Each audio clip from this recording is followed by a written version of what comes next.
sequência então ao nosso estudo. Precisa? Amém. Então tá bom. Já entendi. Então nós vínhamos falando, né, aonde o reino de Deus tem sido implantado. Eu queria colocar aqui uma particularidade sobre João Batista. Eu conversava com a pastora na semana passada, a gente acabou lembrando disso. Então, quantos lembram quem era o pai de João Batista? Começa com Zá, termina com Carias.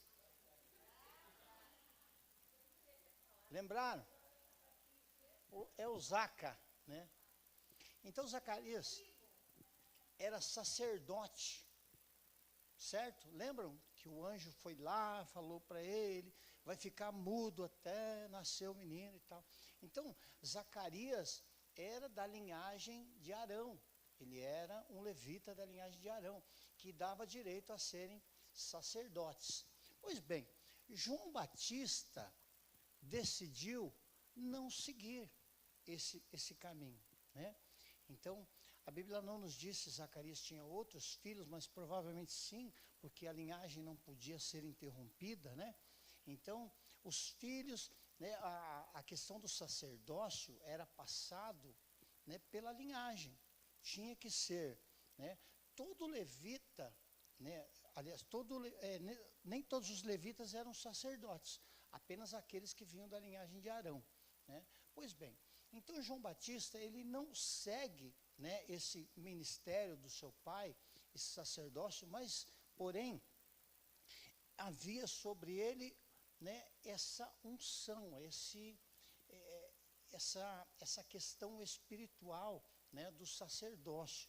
João Batista era um profeta muito importante da sua época, que, né, foram dos precursores do reino. E acontece uma coisa muito importante, irmãos, para que seja validado esse reino. Então, há uma frase célebre de João Batista, que quando Jesus chega até ele para ser batizado, o que ele fala? Quem lembra? Esse é o Cordeiro de Deus que tira o pecado do mundo. Então deixa eu lembrar a vocês, quem poderia conhecer, ou seja, aprovar o cordeiro que ia ser imolado, não era o sacerdote? Então essa é uma das grandes premissas da introdução desse projeto que Jesus estava lançando, né? Quando ele olha e fala assim, olha, eu não sou digno nem de amarrar as suas sandálias, ele está declarando, porque o sacerdote, irmãos, todo Yom Kippur, né, todo momento onde havia ali a preparação do cordeiro, o sacerdote avaliava o cordeiro para ver se ele era perfeito, né? Então, quando João Batista olha Jesus de longe, ele fala assim, esse é o Cordeiro de Deus. Então isso vem validar realmente o ministério que Jesus Cristo estava implantando, né? Como grande precursor do reino de Deus, né, do reino de Jesus, João Batista, ele vem realmente, essa é a parte que nós podemos pensar, né, lembrar de que realmente ele instituiu, né, e demonstrou que realmente esse era o Cordeiro perfeito. Deixa eu abrir um parênteses aqui para falar outra coisa também bastante importante. Eu quero falar de restauração. Quantos lembram da passagem de Samuel, aonde o povo pede a Deus um rei? Quem já viu quem já leu isso? Já leram isso? Então veja, houve ali, irmãos, uma ruptura de relacionamento entre Deus e o povo. Por quê? Porque Samuel fica indignado com aquela atitude do povo, né? Deus fala o que para ele? Quem lembra? Quem sabe? Não estão te rejeitando a ti, mas a mim. Então Deus, irmãos, né, numa espécie de, pode-se dizer assim, humanamente falando, uma espécie de desabafo ao profeta, ele fala assim, eles não estão te rejeitando, estão me rejeitando. Então agora você imagine, causar um sentimento de rejeição ao próprio Deus, né? Porque Deus é uma pessoa, certo? Jesus é uma pessoa, o Espírito Santo é uma pessoa. Então Deus tem sentimentos, né? Ele, é claro, vive no plano espiritual, mas ele demonstrou, né, de uma forma compreensível aos olhos humanos, que aquele povo o havia rejeitado.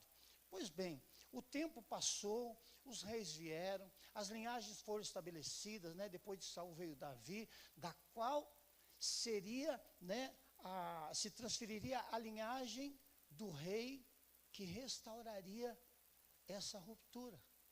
Vocês estão entendendo isso, irmãos? Né? Deus é um Deus de propósito. Lembra lá da Torre de Babel? Quando Deus confunde todo mundo? Né? Lá no Pentecostes, o que Deus faz?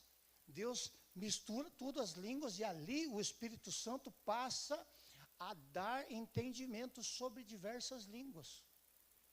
Então há uma restauração daquilo que foi interrompido no passado. Aqui acontece da mesma forma, né? Deus disse assim, ó, vocês me rejeitaram, mas eu vou criar um reino muito maior do que esse que vocês estão pensando.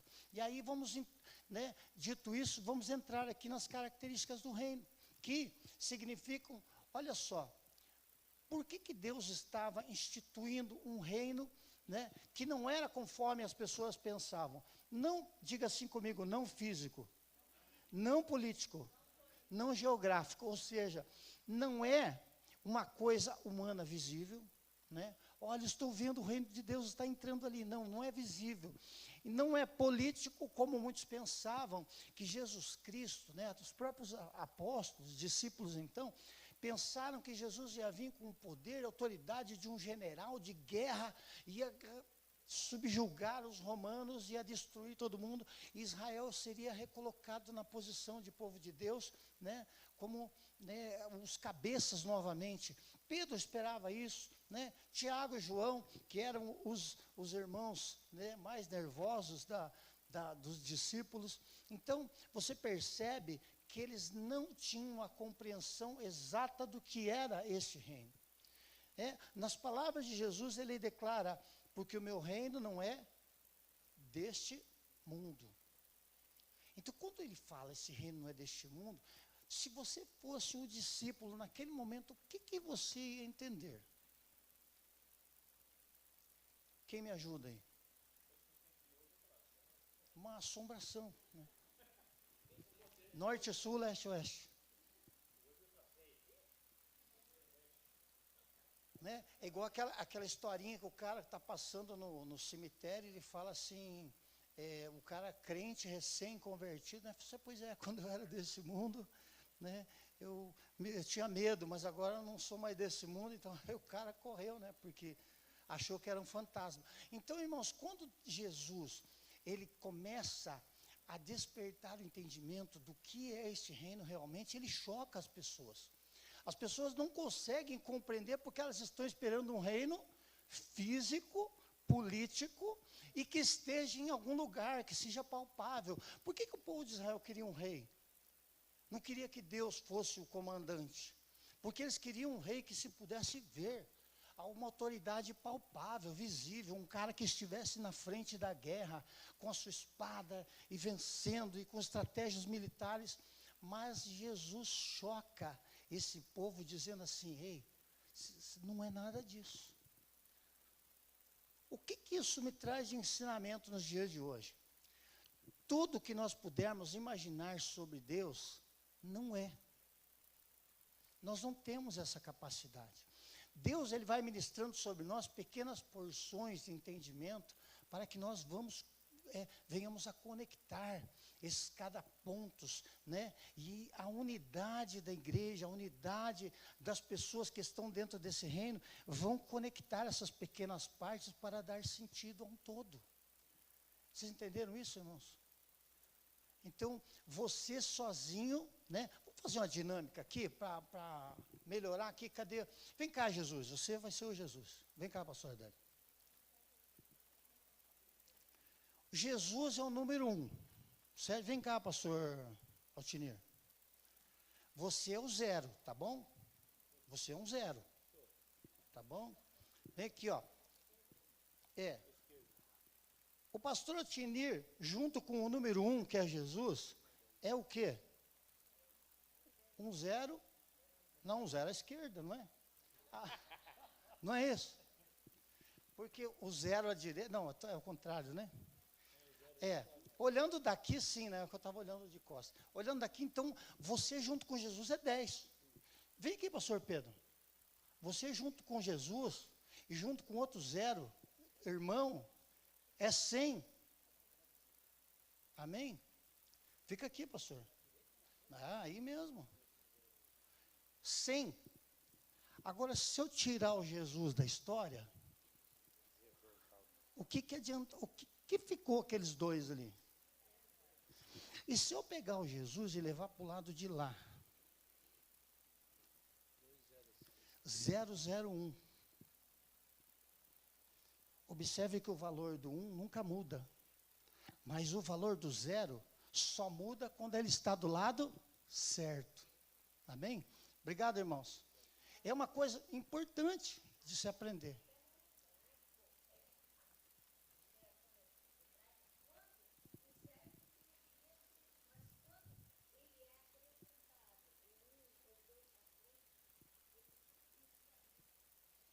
Exatamente. Vocês percebam, irmãos, né, que aquele versículo que Jesus fala assim, sem mim nada podeis fazer. É isso que nós representamos aqui. Essa aqui é uma realidade, né, da nossa vida dentro do ministério. Então, as pequenas partes unidas, juntas, conectadas, né, irmãos, é muito importante, quando você está fazendo uma obra, um trabalho dentro da igreja, que o seu irmão valide isso, te apoie. Que o seu irmão não está entendendo nada do que você está fazendo, mas ele está ali. Sabe aquele pai que está lá fora do alambrado, olhando o filho jogar? O cara não joga nada. Rapaz, mas o cara é ruim, perna de pau, ele vai bater o pênalti, ele vai chutar lá no rio, que está atrás do estádio. Mas o pai está ali fazendo o quê? Vai, filho. Vai, meu filho. Então, esse é o tipo de apoio que nós temos que dar. Dentro do reino de Deus, irmãos, se nós estivermos isolados, cada um puxando para o seu lado, nada disso vai funcionar. Eu gostaria agora de abrir um parênteses aqui. Eu queria que vocês se colocassem de pé. Nós precisamos orar sobre isso. Não se preocupe, não acabou a aula ainda. Depois nós vamos voltar. Mas é importante nós fazermos uma aplicação disso, né? Eu quero que você pegue na mão do seu irmão, né, do seu lado, de preferência, dê um sorriso aí, bem, né, bem gostoso. Olhe para ele agora e fale assim: conte comigo. Irmão, é de verdade, não pode ser hipocrisia, hein? É de verdade. Fala de novo, conte comigo. Irmãos, quando há união entre os irmãos, a Bíblia diz que o Senhor ordena bênção. Amém? Então vamos nos apoiar, vamos agir como igreja, participante desse reino. Vamos orar, querido Deus, assim, meu Deus, como o teu Espírito Santo é o grande agente de união da tua igreja. Das pessoas, meu Deus, as quais o Senhor levantou com talentos, meu Deus, para produzir resultados, frutos desse reino. Eu quero abençoar as vidas, Senhor, desses obreiros que estão aqui, desses trabalhadores do reino, para que cada um deles possa entender e perceber o valor que está no trabalho do seu irmão, porque nós não podemos carregar tanto peso sozinho, mas quando carregamos juntos, Senhor, barreiras se rompem. Barreiras se rompem, Senhor, sejam elas físicas ou espirituais. Nós estamos aqui declarando, Senhor, que a unidade da igreja é a maior estratégia para que este reino seja implantado. Eu declaro as tuas palavras: venha o teu reino, venha o teu reino, venha o teu reino. E que nós, como integrantes desse reino, sejamos os estabelecedores desse reino. Que aqui haja união, Senhor, a unidade, que eu quero ministrar isso sobre a vida dos teus filhos. Aonde há união, o Senhor ordena bênção. Amém? E graças a Deus. Amém? Pode se sentar? Então vamos seguir. Ali o que, né, Jesus, ele vem, trazendo uma palavra muito impactante, porque, irmãos, sabe por que judeu não brinca de esconde-esconde? Porque judeu se acha. Esses meus alunos já sabem, né?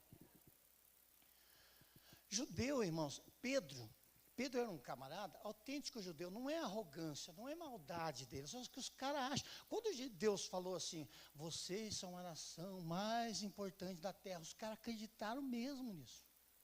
Acreditaram de verdade, não tem ninguém melhor que nós.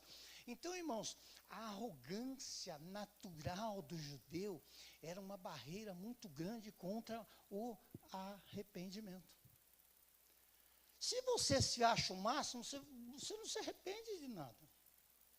Sabe, irmãos, olha, anote isso que eu vou te dizer. Você tem que tomar cuidado dentro deste ministério. Às vezes o diabo não pode segurar, ele empurra, né? A gente tem que tomar muito cuidado com isso. Então, nós temos que tomar cuidado para que a vaidade não entre no nosso coração. Sabe por quê, irmãos? Porque é gostoso ser elogiado. É ou não é? Quem vai xingar o cara que te elogia? Não, você vai agradecer, você vai ficar, é mesmo, sabe o que é mesmo? Você vai se convencendo daquilo. Eu quero dizer uma coisa para você muito séria. Tome cuidado para que, em vez de Jesus ser o teu herói, você se torne o seu próprio herói. Essa é uma coisa, irmãos, que derrubou grandes ministérios. Homens que Deus levantou com poder e com autoridade, acabaram se perdendo pelo caminho por conta da arrogância do seu coração. Então, tudo que você fizer, faça para a glória de Deus. Então, o arrependimento, irmãos, né, Jesus falou assim, o arrependimento é a porta. É por onde se entra. É o princípio básico. É da onde, se você não tiver fé que você tem defeitos, né? Como que a gente, quando você vai no médico, como é que você se comporta? Nós estávamos falando com o pastor Pedro agora há pouco ali, né? Irmãos, você chega lá, se ele falar, tira a roupa, você não se importa se está com as gordurinhas, se está, né, com os pneuzão e tal, você não se importa, se ele falar, pula num pé só, você pula, sabe por quê? Porque você tem interesse nisso. Agora, quem que tem interesse em se arrepender, irmãos? Quando você, sabe por que Deus não se arrepende? Né? Isso uma outra hora eu explico para vocês. Mas existem eventos na Bíblia que diz lá, que a tradução diz que Deus se arrependeu, né? Olha só, por que Deus não se arrepende? Ali houve um problema com tradução, mas isso é um assunto para outro dia. O que acontece? Por que Deus não se arrepende? Porque o arrependimento sugere um erro, certo? Deus não erra, né? Então isso é uma coisa pacífica, né? Uma coisa, pronto, é um fato. Agora, se eu não consigo me arrepender, eu não consigo crescer. Quem de vocês gosta de uma boa crítica? Ah, não, ninguém gosta, vamos falar a verdade. Ah, dá nos nervos, irmãos. A gente está fazendo o melhor. Aí a pessoa consegue encontrar a única coisa errada que você fez e ela estraga tudo que você fez por causa daquela coisinha. Tem ou não tem? Quem é que gosta de uma crítica construtiva? Ah, irmão, crítica é crítica, né? Não vamos dar apelido bonzinho para crítica. Crítica é uma repreensão, sim ou não? Quem é que gosta de ser repreendido? Né? A gente viu, irmãos, né, que no período interbíblico, 400 anos, Deus, né, o homem esteve tão afastado de Deus que mal conseguia perceber a sua voz. Então, esse povo, né, a partir de João Batista, começa a ser despertado a entender que eles não sabiam direito o que eles estavam fazendo. Já imaginou, pastor Luiz? Alguém chega e fala assim, cara, você não sabe nada que você está fazendo, você está perdido. Foi isso que Jesus veio. João Batista era mais duro, né? Mas Jesus deu um jeitinho, né? Um pouco menos duro que João Batista, de fazê-los entender que eles não sabiam de nada. Que esse reino não era físico, não era geográfico, não era político, que ele não ia acabar com o ministério romano, porque o reino dele não era deste mundo, e que se o arrependimento, né, se eles não passassem pela porta do arrependimento, não haveria esperança para eles.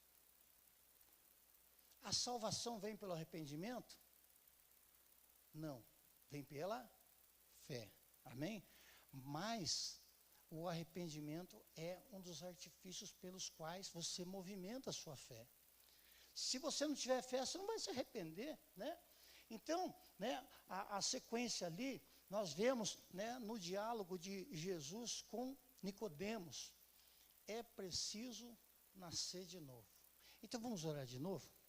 Fique de pé de novo. Hoje nós vamos exercitar as nossas canelas.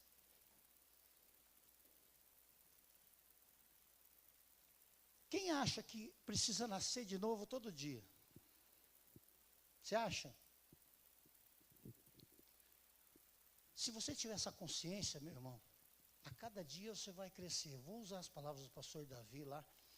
Olha, pode ser que essa atitude seja 1% no seu dia, de crescimento. Qual de nós tem a coragem de dobrar o seu joelho e falar assim: Senhor, eu confesso que sou ganancioso. Não é difícil a gente jogar provas contra nós mesmos? Quem tem coragem de orar: Senhor, mas como eu sou invejoso, tenha misericórdia de mim. É difícil, irmãos, a gente admitir as nossas falhas, mas é necessário. Por mais doloroso que isso seja para você, meu irmão, você tem que se apresentar a Deus nu, né? O livro de Hebreus fala que todas as coisas estão nuas e patentes diante daquele a quem deveríamos prestar contas. Sabe, tem muita gente vivendo como se não tivesse que dar satisfação para ninguém. Irmãos, nós um dia estaremos todos diante dele para sermos julgados por ele. Então eu queria orar com você neste momento, irmãos, para que se essa obra ainda do novo nascimento, você ainda não teve essa consciência de que a cada dia você precisa morrer para que ele viva no teu coração, isso eu quero ministrar isso sobre a sua vida neste momento, porque isso é tão importante para a nossa vida, irmãos, quanto nós devemos comer e beber água e respirar. Precisamos ter essa consciência, nada está tão bom que não possa ficar melhor, amém? Vamos orar? Querido Deus, nascer, meu Deus, da água e do Espírito. Nós sabemos, meu Deus, que a água, na Bíblia, né, na tua palavra, representa, Senhor, a tua lei, o teu mandamento, o teu ensinamento, a tua instrução. E tudo aquilo que vem do Senhor, meu Deus, de encontro às nossas vidas, que nós temos tantas vezes dificuldade de admitirmos, Senhor, resistimos, achamos que o problema é com o outro, achamos que não é nada comigo, porque eu preciso, Senhor, eu preciso nascer de novo. Eu preciso ser transformado a cada dia. Eu preciso colocar, meu Deus, o rosto em terra todos os dias e reconhecer que o Senhor sabe e eu não sei, que o Senhor pode e eu não posso, que o Senhor tem poder para mudar e transformar todas as coisas, mas é preciso que eu deixe isso acontecer. E se aqui, Deus, em nosso meio, qualquer um de nós, Senhor, que resiste, Senhor, às tuas palavras, o Senhor já tem falado, o Senhor já tem anunciado a sua palavra, o Senhor já tem mostrado a direção, o seu caminho, mas há ainda muitas barreiras que se levantam. Deus, que essa barreira seja quebrada agora, na autoridade deste nome poderoso, o nome de Jesus, o nome que é sobre todo nome. Deus, o nome do qual todo joelho se dobrará, toda língua confessará que Tu és o Senhor, meu Deus. Porque Tu és o Senhor da nossa vida, a nossa vida vai mudar. Porque nós obedecemos a Tua palavra, a nossa vida vai mudar. Porque nós fomos chamados ao arrependimento. Porque o Senhor conhece o nosso coração. Nós Te entregamos os nossos pesos, os nossos fardos, os nossos julgos, Senhor. Aquilo que nós carregamos muitas vezes há anos e não conseguimos melhorar, não conseguimos mudar. Não há restauração, não há sinais, não há nada que prove, meu Deus, que a Tua obra está em andamento. Para aqueles que estão estacionados no mesmo lugar, eu oro neste momento, Deus, para que essa barreira se quebre, na autoridade do nome de Jesus. Ali como as muralhas de Jericó caíram, Senhor, nós proclamamos agora, Senhor, que a Tua vontade é boa, perfeita e agradável, e ela há de prevalecer, porque o Senhor disse: eu farei toda a minha vontade. E essas palavras, Deus, eu quero ministrar sobre a vida dos meus irmãos, em nome de Jesus. Amém. Amém, irmãos? Sente-se mais um momento. Então nós vimos que o reino de Deus, ele não é um lugar, mas ele é um tempo. Quando se dizia lá, nos tempos do reinado de Ezequias, o que significava isso? Significava o período em que Ezequias havia governado, certo? Ficou claro isso? O reino de Deus aqui, segundo Jesus está pregando, ele está dizendo, olha, é chegado. Ou seja, né, o que a palavra de Deus nos direciona a compreender. Qual é o período do reino de Deus? É o período desde a concepção de Jesus. Deus falou assim, coloca lá um menino na barriga da virgem e vão começar essa história, né? E aí começa a se desenrolar aquela história, né? Deus começa a preparar o homem para receber o rei que ele projetou. Não o rei que o povo escolheu, mas o rei que ele escolheu. Amém, irmão? Você consegue perceber a maravilha que esse texto nos traz, né? Um reino que será estabelecido, né? E que chegará à sua plenitude quando Jesus voltar. Todas as vezes que você ouvir isso, tem que dar um glória a Deus. Irmãos, porque às vezes a gente esquece que é isso que a gente está esperando, sim ou não? Sabia que todos os problemas vão cessar quando Jesus voltar? É. A Bíblia diz em Apocalipse que Ele enxugará do nosso rosto. Então, não vai mais ter tristeza. A Bíblia diz, irmãos, que, né, não precisará da luz do sol, porque Ele mesmo será a própria luz que vai demonstrar tudo. Serão momentos maravilhosos, mas quando isso não chega, né, então esse período, desde a concepção de Jesus até o seu retorno triunfante, né, então esse reino está sendo desenvolvido, lembra? Está chegando. Mas como assim? Já chegou ou está chegando? Né? Essa é uma discussão teológica muito antiga, né? É o e o ainda não. Porque o reino de Deus, irmãos, ele tem o poder de ter chegado já e de ainda estar chegando, né? Porque para Deus, irmãos, Deus é atemporal, certo? Né? Então ele está fora do tempo. Então para ele, passado, presente e futuro é a mesma coisa, né? Então o reino de Deus, ele tem o poder de já chegou, mas está chegando, né? Isso dá uma ideia de uma ação contínua que nunca pode ser parada, né? Então o reino de Deus está em movimento. Amém? Se quiser anotar isso, é uma coisa bastante importante. Então já falamos disso, o reino não é um lugar. Bom, aqui eu gostaria de citar o texto de Marcos, né, que está no capítulo 16, aqui do 14 ao 20, é o texto que a gente separou. Eu já ocupei metade da aula com isso. E eu vou tomar uma dura daqui a pouco, porque eu estou atrasado já. Ela já está com cara feia para mim, irmão. Vocês não sabem o que eu passo em casa. Ela já está brigando já. Alguém pode ler, por favor, o texto? Leia o 14 em diante. O 14 até o 18. 16, 14. Um de cada vez, por favor, senão daí não entende nada.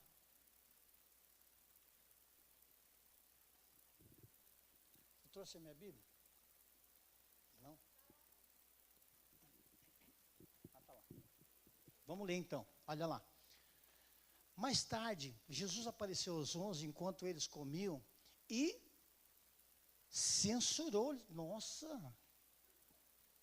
Jesus censurou os caras, por quê? Pô, os caras estavam ali comendo, tranquilo, né?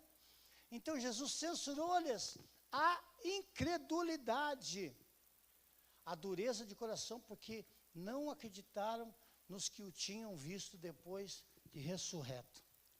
Jesus tinha explicado para eles, olha, vai acontecer, nós vamos, né, fazer aqui o nosso trabalho, mas um dia o Filho do Homem, né, será entregue nas mãos dos doutores da lei, né, e eles o matarão. Então, irmãos, Jesus tinha falado, eles vão matar, mas o templo, né? Às vezes Jesus tinha que desenhar, porque os caras não eram muito bons de imaginação, né? Ele fala assim, o templo, esse templo cairá, mas em 3 dias será levantado. Ele estava falando da sua ressurreição, então eles já sabiam, né, que Jesus iria morrer e ressuscitar. Mas aqui, ó, Jesus aparece para os caras e fala assim, escuta, não falei para vocês que ia acontecer isso? Por que vocês estão duvidando? Passa para o próximo lá, meu querido. Ah, já passou. Isso. Esse versículo-chave, percebam o contexto em que esse versículo acontece. Jesus estava repreendendo eles, sim ou não? Você acha que isso aqui foi assim? E disse-lhes, vão, preguem o evangelho. Tá bom, gente? Por favor, irmãos. Pense na voz de trovão, naquele que está lá no Apocalipse, olhos de fogo, né? Imagina Jesus falando assim, num tom bem legal. Vão por todo mundo e preguem o evangelho a toda criatura. Foi mais ou menos assim, irmãos. Não foi assim, olha, se vocês estiverem afim, né? Se não for muito trabalho, né? Olha, se derem oportunidade para você. Irmãos, esta é uma ordem. Todo integrante do reino de Deus tem que fazer isso. Todos nós, não sei pregar, aprenda, se vira, dá um jeito, vai ler, vai estudar. Mas Moisés não falou que era gago? Deus não deu um jeito de usar ele assim mesmo? Não deu? Deus colocou quem? Um apoio para ele, sim ou não? Então, aquilo que você não pode fazer, Deus vai levantar um apoio para te ajudar. Mas esta é uma ordem. Jesus estava falando dentro de um contexto, não estava falando assim, como se conversa com o compadre, assim, olha, gente. Não, Jesus foi, né, bem incisivo. Né? Porém, quem crer e for batizado, será salvo.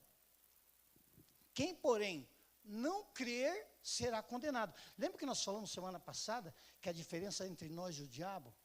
Vocês lembram? Nós cremos e obedecemos, né? Ele crê, mas não obedece. Então, irmãos, a única coisa que nos separa de sermos como o diabo é obedecer à voz de Deus. Então, esta aqui é uma ordem expressa do próprio Jesus. Não mandou secretário.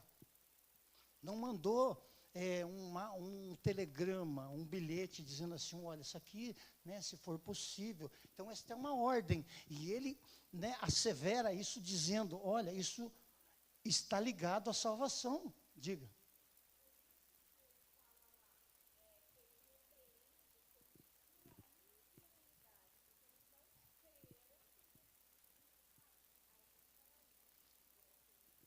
Então, eu ia chegar aí.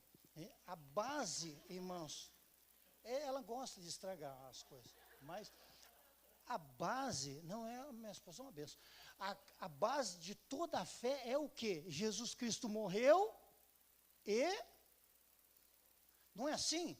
Se Jesus tivesse apenas morrido, irmãos, nós teríamos pregado em vão, muito bem lembrado, pastor, né? A gente tem que ter essa consciência, irmão, Jesus morreu, mas ele ressuscitou. Essa foi a grande vitória, porque, irmãos, morrer naquele tempo, qualquer um podia morrer, sim ou não? Agora, ressuscitar era uma coisa muito, muito especial. E ele foi visto, né, entre muitas pessoas nesse período. Então, ele traz aqui uma ordem muito importante para nós compreendermos que esta é uma responsabilidade muito séria. E que a ressurreição dele, não podemos duvidar, irmãos. Jamais podemos esquecer. Às vezes a gente torna a igreja como se fosse um clube social, onde a gente vem para passar o domingo, fica ali, cumpre a nossa obrigação, vai embora e pronto, irmãos, é muito mais que isso. É muito mais profundo do que isso. A nossa responsabilidade é muito grande, irmãos, e quem não fizer isso vai ser cobrado. Assim como Jesus cobrou aqui, censurou-lhes, ou seja, repreendeu a eles. Então, né, o próprio Paulo fala, sai de mim se eu não pregar o evangelho. Perceba que Paulo tinha, né, uma visão muito mais profunda da sua responsabilidade. Passa para o próximo lá.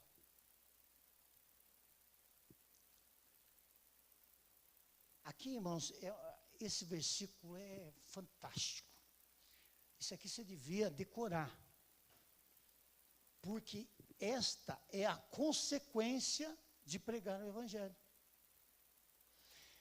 Jesus ele ensinou o seguinte lá no Evangelho de Mateus: árvore boa dá fruto, árvore má dá fruto mau. Que tipo de frutos está ao teu redor aí?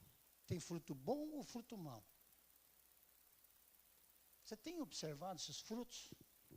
Tem fruto podre do meu lado? Não, tem fruto bom, irmão. Você é árvore boa. Não desperdice aquilo que Deus colocou, o poder de produção que está em você. Olha, estes sinais, né, as traduções mais antigas, seguirão os que crerem. Então, qual é a palavra-chave aqui? Crer. Você nunca pode se pegar no meio do ministério, assim, pois é, eu não sei bem, eu acho que não é bem assim. Irmãos, o crente velho, tem diferença o crente velho e o velho crente. Né? O crente velho, aliás, o velho crente, ele cria, né, definições sobre o Evangelho na cabeça dele, e ele começa a resistir. A palavra que é ministrada daqui desse altar, ela bate e volta. Ela não entra mais, porque ele já sabe tudo que ele precisava saber. Ele já participou de todos os cursos. Ele, né, só falta dizer louvado seja eu. Então ele entende que ele não precisa mais de nada. Que ele já está há 30 anos dentro da igreja. E não se converteu ainda. Irmãos, você acredita que uma pessoa pode passar a sua vida dentro da igreja para o inferno? Sim ou não? É possível. Nós não desejamos isso, irmãos, mas como eu trato as coisas de Deus, irmãos, o portador da palavra que está nesse altar tem autoridade de Deus. Não importa se você não gosta dele, se você acha que ele erra as palavras, se você não curte muito o ministério dele, ou a forma dele, você acha ele muito bruto, muito estúpido, ou muito no seu... Irmãos, é a palavra de Deus, a Bíblia nos diz que ela é digna de todo crédito. Não importa quem está ali, irmãos. Às vezes, a gente nota assim, quando a gente vai pregar, alguns dão uma torcida no nariz, assim, puxa vida. Tipo, esperava mais de você, Batman, né? E você não consegue, né, penetrar no coração daquela pessoa, porque ela não gosta de você. Ou porque ela tem, sei lá, uma birrazinha de você, por causa de alguma coisa que aconteceu. Irmãos, o portador da palavra tem autoridade de Deus. Ela deve ser respeitada. Né? Então nós precisamos compreender isso, que esta palavra, esta obediência, né, esse chamado que Deus te deu, Ele vai fazer, estes sinais seguirão os que crerem. Está tendo sinal aí? Então é porque você crê. Não está tendo sinal? Vai orar, vai buscar. Vai buscar o que Deus quer te ensinar. O que não está tão bem. O que está faltando. Às vezes as barreiras, elas são tão pequenas, irmãos. Está tão fácil de ser abençoado. E a gente fica criando obstáculos. Em meu nome... Porque, irmãos, vocês lembram antigamente, né? De vez em quando, no meio da mensagem, dava um grito lá atrás e tal, caía no chão, estrebuchava. Tinha tanto endemoniado na igreja, irmãos, que às vezes dava trabalho até. Tinha que cada um tinha que pegar um, porque era um monte. Os caras vinham com cadeira, a senhora lembra, pastora, vinha com a cadeira assim para jogar na gente. Por que hoje não acontece mais, irmãos? O que está acontecendo? Cansaram de apanhar os demônios? Irmãos, hoje, preste atenção no que eu vou te dizer. Hoje, o demônio não quer ser identificado, ele quer ficar escondido. E ele age na mente. Sabe como que ele age na mente? Olha, eu acho que tua pastora não está muito certa. Veja bem. O diabo, irmãos, hoje não precisa tirar ninguém da igreja, ele só precisa colocar uma dúvida na tua mente, no teu coração. Se você tiver em dúvida, você está caminhando de passos largos para um grande abismo. Mas eu não concordo. Então vai orar e concorde. Ou vai arrumar outro lugar para você? Sabe, irmãos, a pior coisa que existe é você tentar fazer uma obra com alguém te atrapalhando, com alguém resistindo, com alguém fazendo picuinha, tentando rebelião, sabe? Tentando, né, criar caso, tentando falar, não, acho que não é bem assim, irmãos. Vai ler a Bíblia e vai se converter, né? Então, expulsarão os demônios, falarão novas línguas. Esta palavra, né, traduzida no original, no grego, ela tem a representação de novas formas de fazer pessoas entenderem coisas.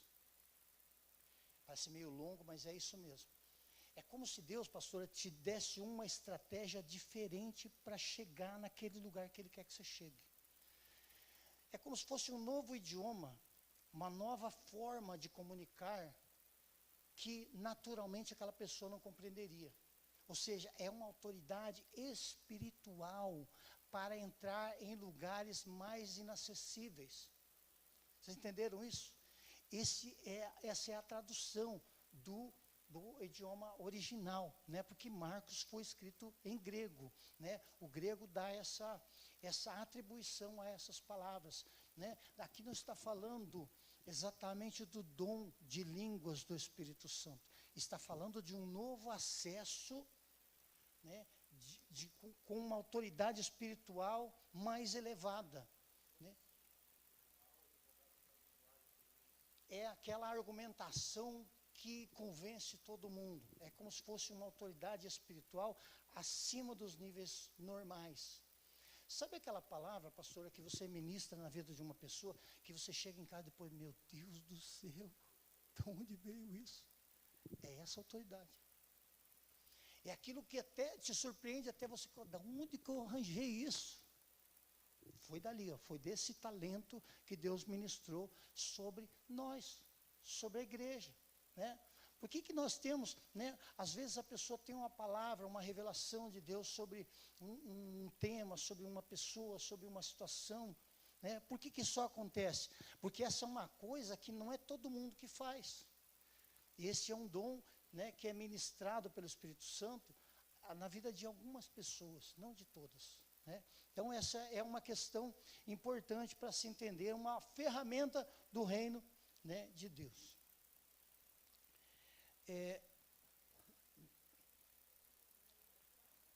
Oi?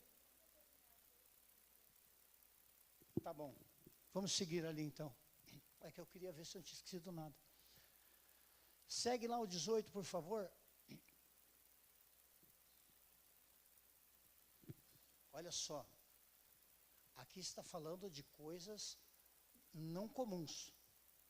Tá certo? Pegarão nas serpentes, se beberem alguma coisa mortífera, não lhes fará dano. Aconteceu com Paulo, lembram? Que ele foi mordido por uma cobra venenosa, lá na ilha de Malta, e ele não morreu. Então, é a manifestação desta palavra, né? Então, não lhes fará dano algum. Porém, irmãos, isso aqui, ó, eu tenho declarado isso todas as vezes que eu estou aqui na frente orando pelas pessoas. Porque essa palavra não é minha, irmãos. Essa palavra traz autoridade sobre aquilo que eu estou falando. E porão as mãos sobre os enfermos e eles serão curados. Essa é uma... Irmãos, quando você fala, Senhor, esta não é a minha palavra, esta é a tua palavra.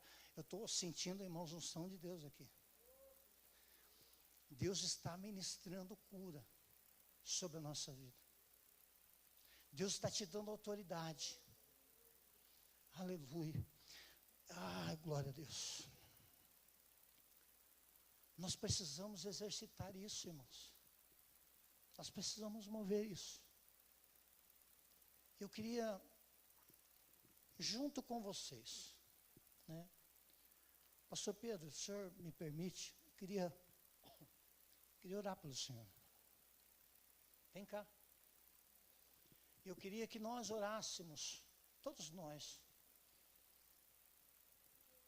Pastor Pedro é um homem de Deus, irmãos. Um homem que eu aprendi a amar muito.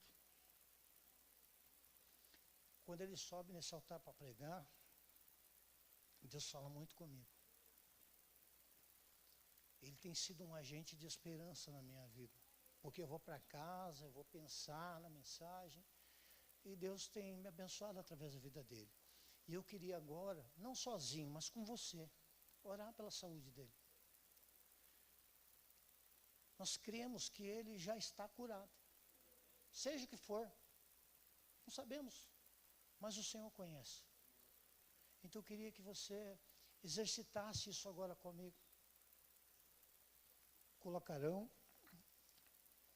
as mãos sobre os enfermos, e eles serão curados. Deus, nós declaramos essa palavra sobre a vida do teu filho agora. E na autoridade deste nome, que é sobre todo nome, Senhor, nós repreendemos todo o mal.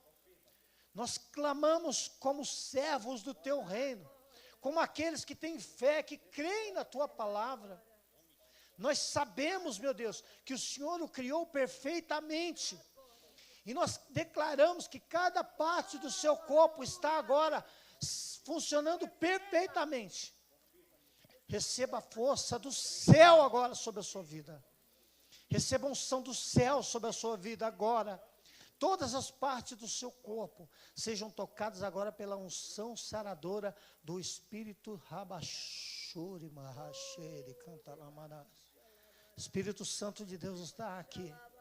Confirma, Senhor, a tua igreja está aqui, Senhor. A tua palavra diz: onde estiver 2 ou 3, eu estarei ali. Eu sei que o Senhor está aqui, Deus. Nós clamamos agora pela unção do céu.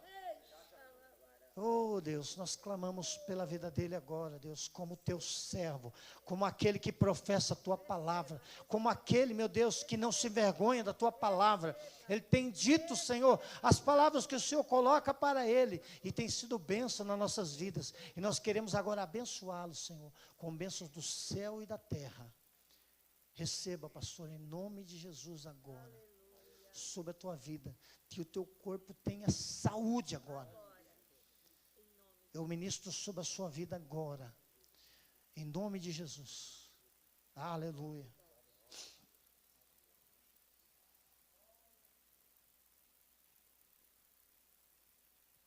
Irmãos, vocês perceberam, já vou encerrar, né?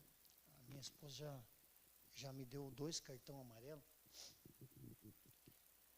Vocês perceberam o que nós fizemos aqui hoje? Né? Isso foi uma orientação da pastora. Nós estamos ministrando a palavra e estamos aplicando. Assim precisa ser a vida do crente. Assim precisa ser a nossa vida. Irmão, não adianta você ler a Bíblia. Você tem que aplicar a Bíblia. Uma das Bíblias preferidas que eu tenho na minha casa chama-se aplicação pessoal. É uma bênção, irmãos. Se você puder investir, invista. Sabe por quê? Porque ela te dá um texto, ela te traz uma situação e ela te direciona a buscar aquilo, aplicar aquilo. Irmãos, a letra mata, mas o Espírito vivifica. Então, uma coisa sem a outra não é nada. Não adianta, irmãos, né, a gente fazer aquele fervo espiritual, que todo mundo se esborracha no chão e não acontece nada. Aquilo é uma emoção, é um chororô, é almático. Aquilo não tem fundamento, porque Jesus, irmãos, ele tinha fundamento. Toda a ministração precisa ter base bíblica, base na palavra, porque a palavra de Deus, o livro de Jeremias diz isso, a palavra de Deus, Deus colocou a sua palavra acima de si mesmo, para cumpri-la. Então quer dizer que a palavra de Deus é maior do que ele mesmo. Você já parou para pensar nisso? Então todas as palavras que estão contidas, irmãos, nesses textos, elas servem de autoridade para nós clamarmos a Deus: Senhor, é a tua palavra, Senhor. Senhor, esses sinais seguirão os que crerem. Eu creio, eu quero ver sinais, Senhor. Ah, mas você precisa ver sinais? Tem gente que precisa, irmãos. Meu Deus, esse povo está aqui sedento para ver milagre. Se eles precisam disso para se converter, que vejam então, Senhor, que seja assim, que seja dessa forma. Mas nós precisamos ser agentes, meus irmãos, de transformação na vida das pessoas, e para isso Deus precisa transformar a nossa vida. Amém? Então, alguém quer comentar alguma coisa? Alguém teve alguma visão, alguma revelação? Deus falou com você? Você está feliz?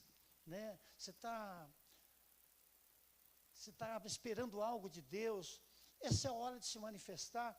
Nós vamos fazer uma... Minha esposa vai ministrar aqui uma aplicação. Não vai dar tempo?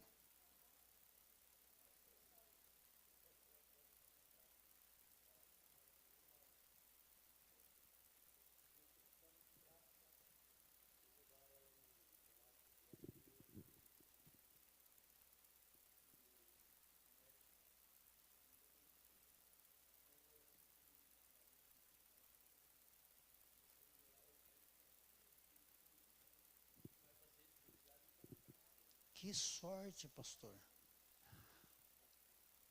Deus é bom, né, irmãos? Deus é muito bom. Então, nós vamos agora, né, fazer uma aplicação de um texto muito conhecido. Para cima. Romanos capítulo 14, versos 17 e 18. Coloca o texto para mim, por favor. Eu vou ler o texto.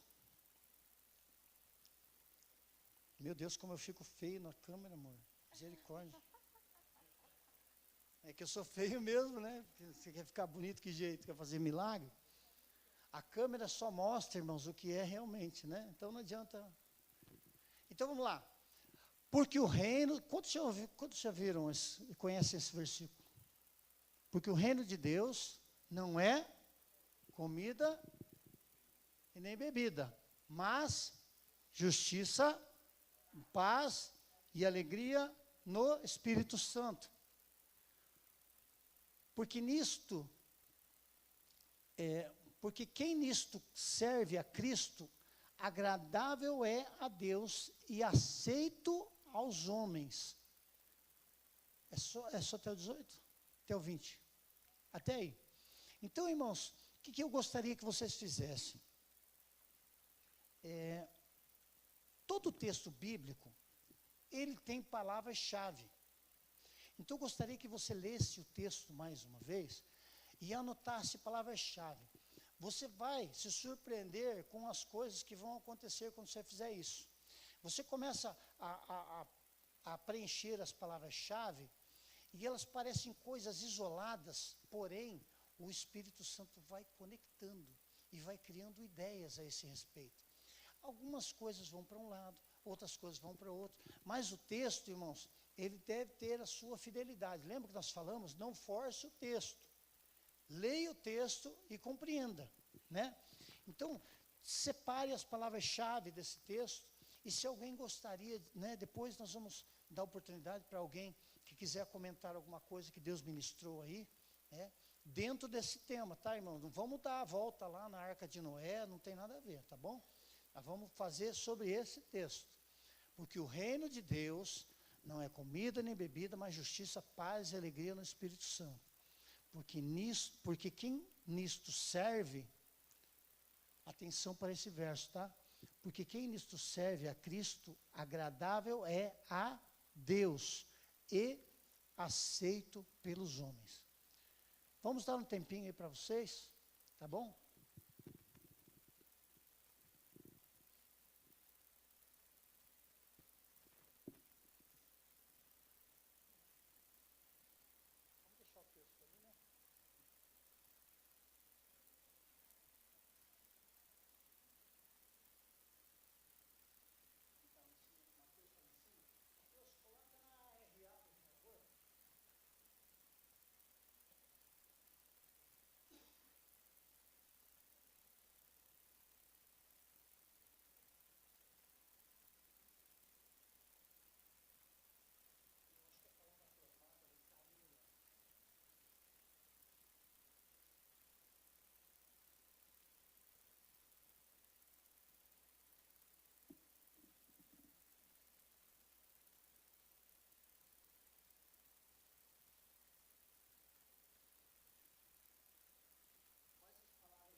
A outra palavra-chave, vamos lá. Quem me diz aí mais uma?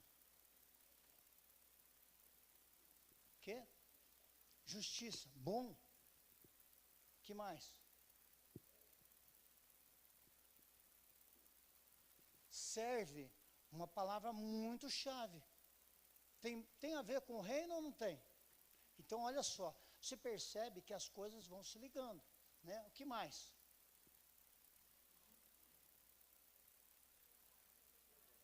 Aprovado, né? A palavra aprovado, a palavra reprovado, tudo que vem antes é de novo aquilo que vem depois. Reprovado, ou seja, aprovado mais uma vez, né? Então, aprovado tem a ver com o reino? Tem a ver com o Espírito Santo? O que mais tem a ver? Tem a ver com alegria, com justiça? Perceba que as palavras, elas não estão soltas, o texto não está desligado. O texto, irmãos, essas palavras, elas dão sentido ao texto que você está estudando, né? Então perceba, mais palavras: reino, justiça, paz, alegria, Espírito Santo, aprovado, né? Agradável. São coisas que fazem você compreender. Se você selecionasse somente essas palavras que nós destacamos aqui agora, te daria uma ideia do texto ou não, certo? Então, quanto mais você conseguir pensar partes do texto que dão sentido ao texto, mais completa a sua mensagem vai ficar, né? Você não pode, por exemplo, esquecer da palavra aprovado. Vai ficar vago, sim ou não? Porque o aprovado é uma consequência do reino, da justiça, da paz, da alegria. Vocês estão entendendo? Agora eu queria perguntar uma coisa para vocês. Qual de vocês teve o interesse de ler um pouquinho antes e um pouquinho depois? Alguém leu ou não? Isso é de suma importância, irmãos, porque às vezes o contexto restrito em 2 versículos fica muito limitado. Exatamente, né? Então, muitas vezes Jesus disse assim: olha, em verdade vos digo. Quer dizer, o que eu vou falar depois é sério, é importante. Então ele já está dando uma deixa do caminho que ele está levando. Partes anteriores e posteriores ao texto vão firmar a sua ideia sobre a interpretação, né? Então, olha só, uma dica muito importante, né? Eu gosto muito de definições. Então, o começo já te dá uma dica. O que o reino não é. Não te dá uma ideia mais clara? Está falando aqui não o que o reino é, mas o que o reino não é. Muitas vezes você precisa saber o que aquilo que você quer falar não é, para você explicar que a pessoa não deve seguir por aquele caminho, porque aquilo ali não é adequado, né? Pode. Por isso que é tão importante a gente também ver o texto desde o começo. Para a gente não pegar versículos, como o Reinaldo já falou, e às vezes forçar alguma coisa. Eu tenho que entender o que está acontecendo para Paulo chegar, porque o reino de Deus é comida. Se ele está explicando, falando por que é isso, isso e aquilo, então ele está, provavelmente Paulo, a gente sabe, que ele estaria combatendo coisas erradas que o povo estava fazendo, que na igreja de Roma estava fazendo. Então a gente começa com perguntas, até mesmo assim, para quem Paulo estava escrevendo? Para os romanos. Então, os cristãos que estavam em Roma. E o que estava acontecendo nesse capítulo? Então, eu leio o capítulo inteiro. E o que vai me falar ali? Paulo, ele está rebatendo porque a igreja de Roma, eles estavam brigando entre si. Haviam aqueles arrogantes, que eram donos da verdade, que estavam falando que podia comer isso, só beber aquilo, não podia fazer isso, tinha que comemorar tal data, ou não tinha que comemorar tal data. Então, eles estavam brigando e causando uma dissensão, uma rebelião contra a liderança da igreja dentro da igreja de Roma. Então, Paulo tem que escrever falando assim, gente, o reino de Deus não é isso. Não é o que você bebe ou o que você deixa de comer, mas é o seu coração, é o seu caráter, é a sua vida e aquilo que Jesus conquistou na cruz. O que Jesus conquistou na cruz? A justiça. Nós somos justificados por Cristo, na morte de Cristo. Por quê? Porque só justos entrarão no reino dos céus. Então, quando você começa a entender isso, você vai para a sua mensagem, ela fica enorme, né? E daí já brigam comigo, já brigam para explicar todas as coisas. Porque só justo entra no reino de Deus. E nós somos justos? Não, Jesus teve que morrer para nos justificar. Daí vem a justiça. Não é a tua justiça. O reino de Deus é a tua justiça, porque você é justo? Não.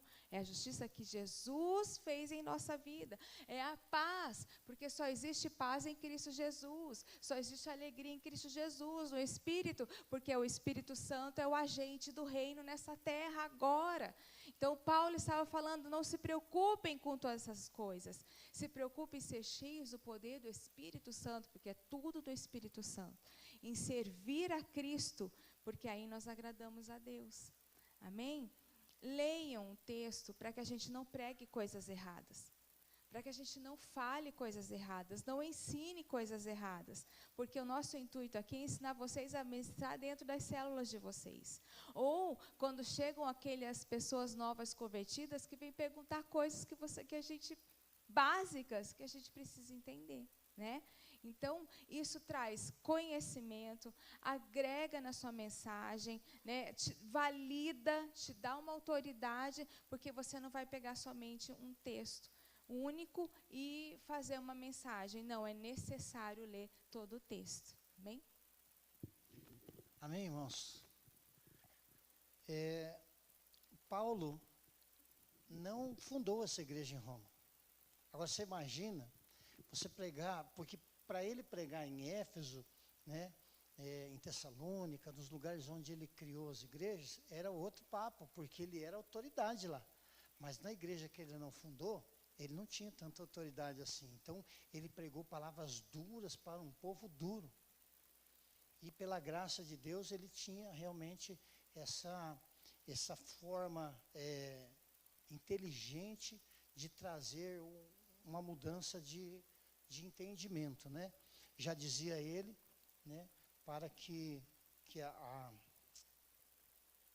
nós nos transformemos a nossa mente, né, pela renovação do entendimento. Coloca para mim o último lá, meu querido, só para a gente dar aqui uma pincelada, depois já vou chamar a pastora, o último slide.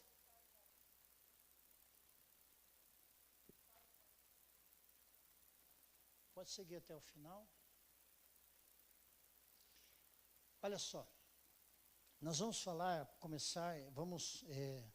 encerramos hoje aqui essa primeira introdução da parte do reino, e vamos entrar num tema muito importante, irmãos, né? A conduta do cidadão do reino. Conduta é aquilo que te conduz, certo? A forma com que você se conduz. Então, nós vamos falar ali das bem-aventuranças que são chamados de pilares do cristianismo, né? São princípios básicos da fé que muitas vezes a gente abandona pelo caminho, né? Vamos falar ali, então, o que é ser pobre de espírito, né? A respeito do choro, da humildade, ter fome e sede de justiça, né? Não é sair arrancando o pescoço dos outros, né? É um outro sentido, né? Falar sobre misericórdia, ser puro de coração, né? Tem um salmo que diz que quem subirá ao monte santo do Senhor? Aqueles que têm o coração puro e as mãos limpas. Isso é um princípio muito importante. Pacificador, uma coisa, irmãos, que tem de monte dentro da igreja. Pessoa assim que gosta de paz, que não fala mal de ninguém, que não faz fofoca, né? Pacificador está cheio, irmãos. A igreja é uma paz, né, tremenda. Ser perseguido por causa da justiça. Nós vamos ver o que realmente Jesus estava dizendo a respeito desse texto, né? Tem umas particularidades muito importantes, tá bom? Eu vou passar para a pastora, ela vai conduzir agora.